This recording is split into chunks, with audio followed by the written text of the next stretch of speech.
moving on to the next one of today's video, we'll learn how to make a cute cartoon, as you can see in the video, who has very big hairs, is sipping on juice. Thank you for watching the video. Moving on to the next one of today's video, we can learn how to make a hand of a girl who is pointing a finger out, which is the index finger, and the thumb, which you can see is making a heart. Moving on to the next one of today's video, as you can see, we are drawing the beautiful structures of the dress of a lady and the legs of her.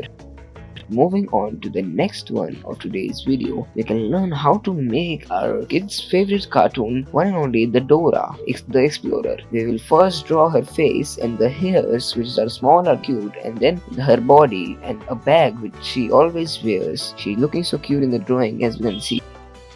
Moving on to the next one of today's video, it is a drawing which is really beautiful. Start by making the sun, and then we'll make some coconut trees on the side of them, and then we'll make the mountains behind the coconut trees, and then we'll make a car which is being driven on the road, and then we'll make some water.